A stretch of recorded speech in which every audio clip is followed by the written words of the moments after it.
Welcome to Sounder Sisterhood. I'm Carrie, and I have a friend of mine here today to talk with you guys.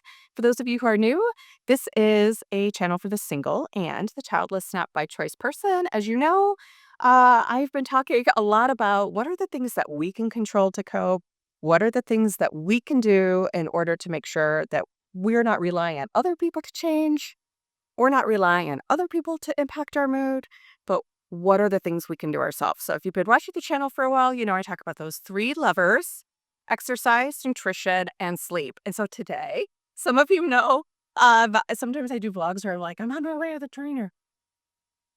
Well, this is who I'm here to see. So this is Leslie. She's at NutriFit with Natalie in Westminster, Colorado. And tell us little bit about yourself other than you put up with me.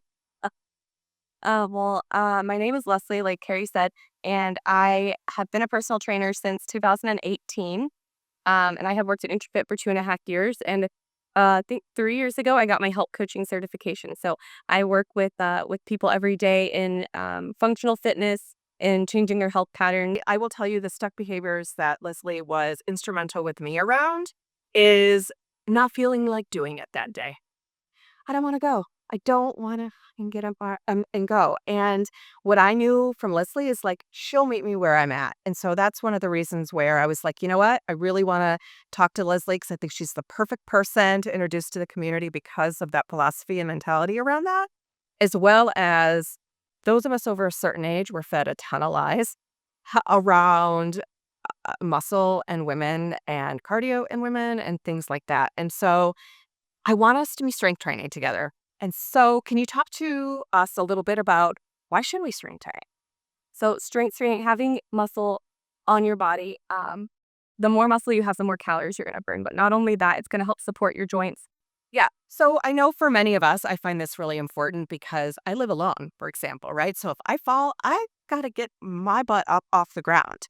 Or if I want to move my furniture around, or I want to, for me in particular, one of my fears is that something's going to happen to my dog and I'm not going to be able to lift him up and get him out of the house and get him to the, and he weighed the side of the six, and he's 125 pounds. So all of these things are part of why we want to have muscle. Not only, I know for a lot of us who are single and a lot of us who don't have kids, sometimes that fear about the what's it going to look like when we're older steps in. I don't know about you, but I want to be mobile and healthy for as long as I can. I want to be able to live in my own house. I want to be able to go out and do things. I want to be able to travel in my own age. And so muscle is really important. In fact, I was watching a podcast. I don't know if you've heard of Dr. Gabrielle Lyon, uh, but she talks about this topic a lot. And she says, we're not over fat, we're under muscled. And it's kind of similar, but it's the reverse. And I just think that's a really good like framework to think about it. How did you get into strength training? It's I'll make the story short. Okay. My dad was a bodybuilder. Okay, and so he used to take me to the gym with him when I was in elementary school and older. And he would show me a few things, and then I would do those things while he did his own thing. And so I've always done it. It's always been a part of my life, and I'm really grateful for that. Like, not a lot of people are blessed in that way that have it from a childhood and built it in kind of their history from that age. And they have to learn it from being like a young adult, and even an older adult that has never picked up a dumbbell before. So yeah, I started working out with my dad. I did sports in high school, middle school, and it's just always been something I have done. Yeah. And I think it ebbs and flows just like everything in your life.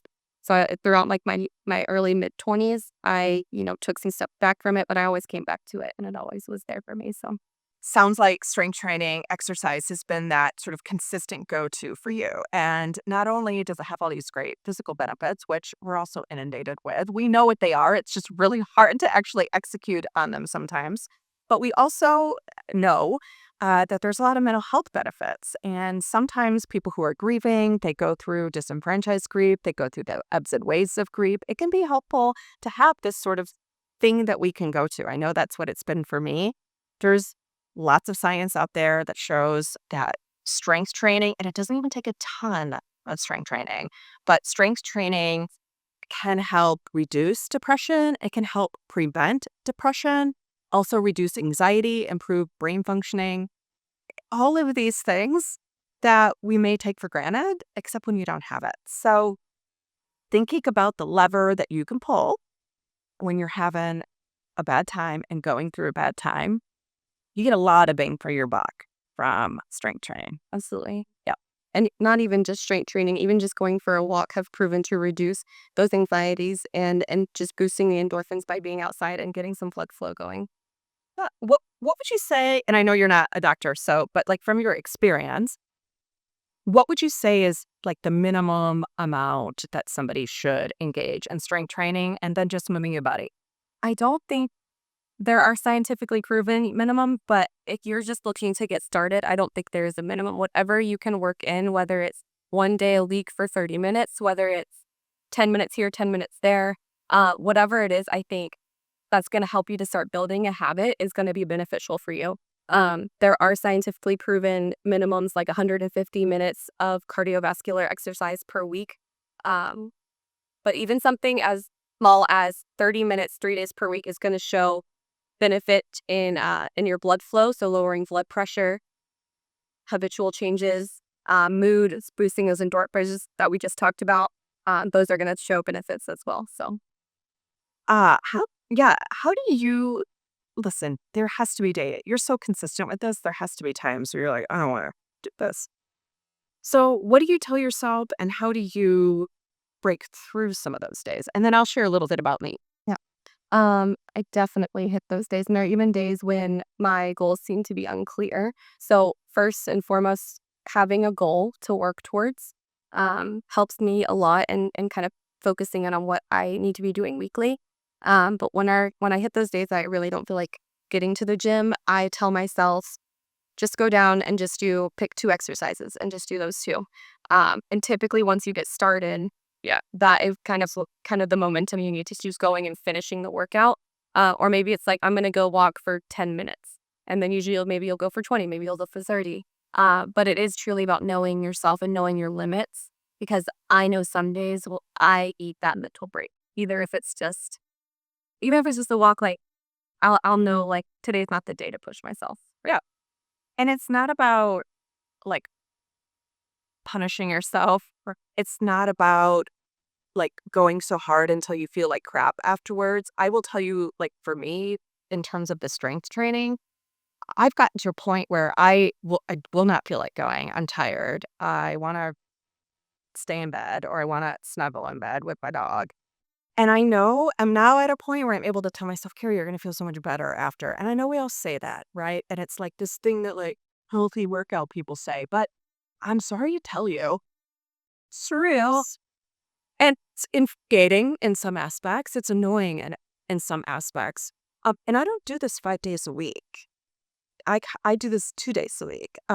Now, there is a financial part, right, of going to a gym and things like that.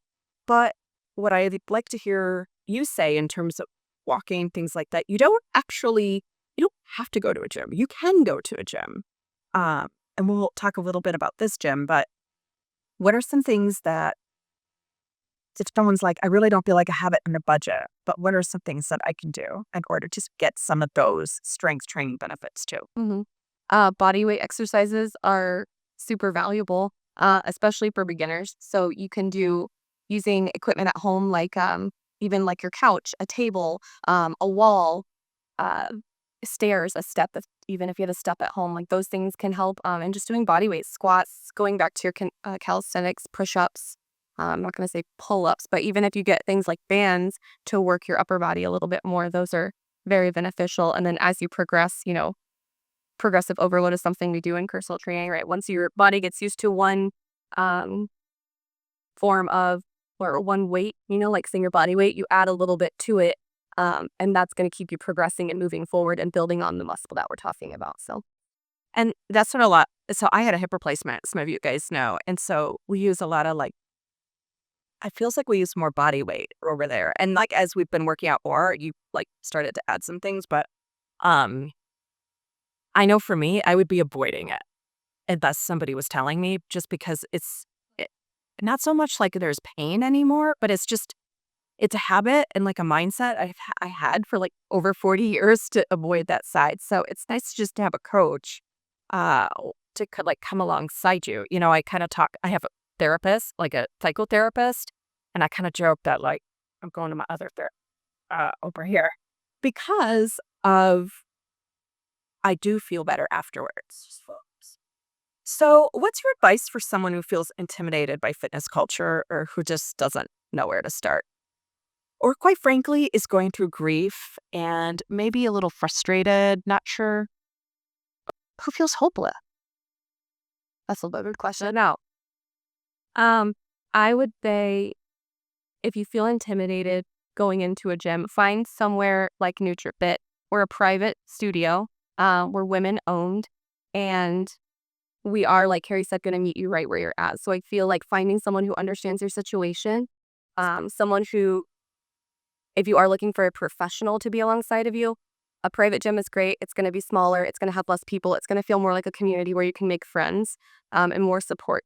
Walking into a giant gym is going to feel way more scary, way more intimidating, and people aren't going to care about you as much. So I think when finding a professional, finding someone that really understands you, listens to what you're saying, makes eye contact, I think all of those are very important when looks for a place to work out and feel comfortable and safe.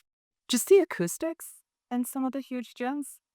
Like, I'm like, oh my God. Yeah, and I'm like, why is all this clanging happening? And I will say, if like that's your price point is one of the larger gyms, or it's the only thing that's in your area, I will tell you because uh, one of the awesome things about Leslie too is that she'll also make some at home workouts for me, long and ones to go to the gym. I struggle doing those right now, but she's great about being able to make sure that I'm consistent. And where I go, I've had to ask people to help me, and people in the gym are very I mean, I'm careful who I'm asking, like the dude that's like in the zone, and I'm like, I'm not asking making a lot of noise. I'm not like, I don't want to disrupt someone's workout, I guess is what I want to say. But like if they're like in between sets and I get sort of that sense from them, everyone's been like really welcoming in terms of being able to like show me where the weight goes. How does living an active lifestyle contribute to healthy aging, staying independent, especially for those of us who may not have the kids or a certain support system that we can maybe rely on? Not that everybody who has kids is going to be able to rely on that, but you get my point. And I feel like I'll touch on it a little bit, but even just doing right those calisthenics at home, right, being able to do a push up. So if you do fall down, you can push yourself up off the floor. Being able to do a squat. These are going to keep your joints healthy, right? Like your hip. We're going to keep your hip healthy as long as possible by having the muscles around the joint to support it, to keep it in place, and to keep all the ligaments and tendons strong as well. Um, but you're going to be able to go up and down stairs. So you have a basement and that's where your laundry is, right? You could go downstairs to do laundry. Such a good point. The stairs, like in your house, you won't have trouble with those. Being able to pick up the laundry and put it in the basket, like all of that stuff is going to you be able to do a functional lifestyle. Your quality of life will be better. Your joints will be supported. You won't be afraid to be alone, to fall down. You'll be able to pick yourself back up. And training's not just for young people or old people. It is for everyone.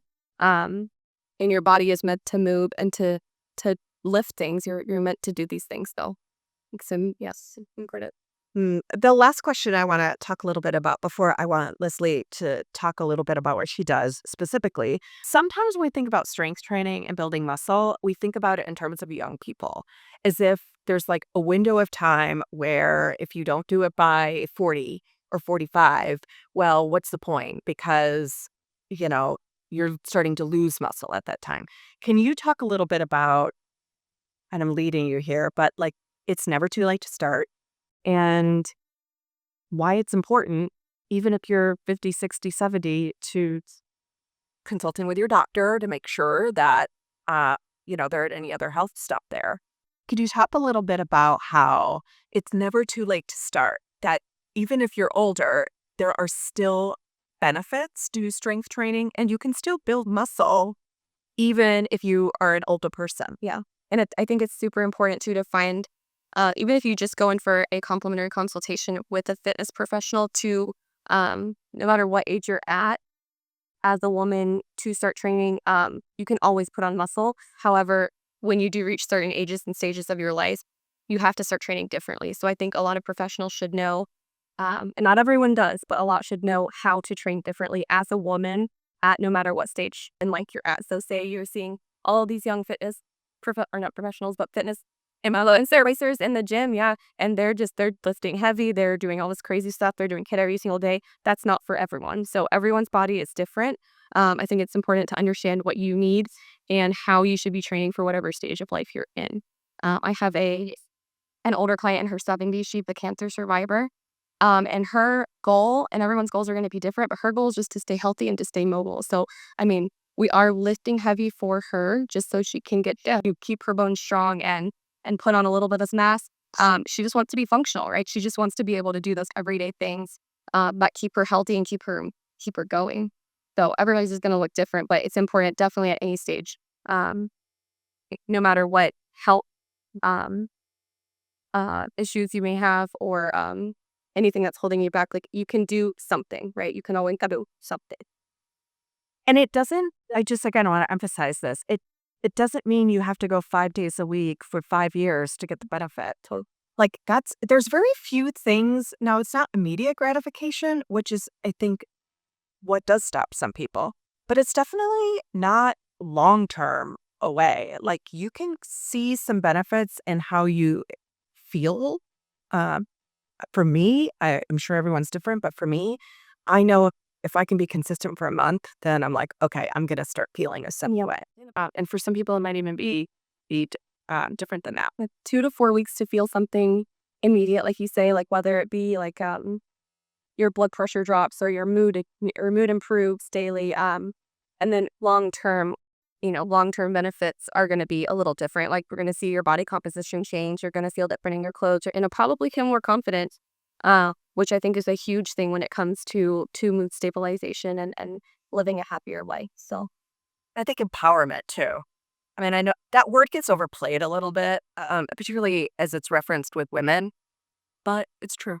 It feels good to be able to feel good in your body. yeah, I work with mostly women, and I find that when I put a heavy weight in front of someone, they think I can't do this. And it's really, really exciting to see when they can do it because I know that they can. When they to see the look on their face when they actually do it and they didn't think they could, and I know that you and I experienced that Yeah. multiple times. Yeah. I tend to sort of like self protect and I'm risk averse. And so I'm like, oh, I'm going to think the worst and hope for the best. And it's kind of a cute little thing in this thing, but that's part of my treatment plan with the old therapist.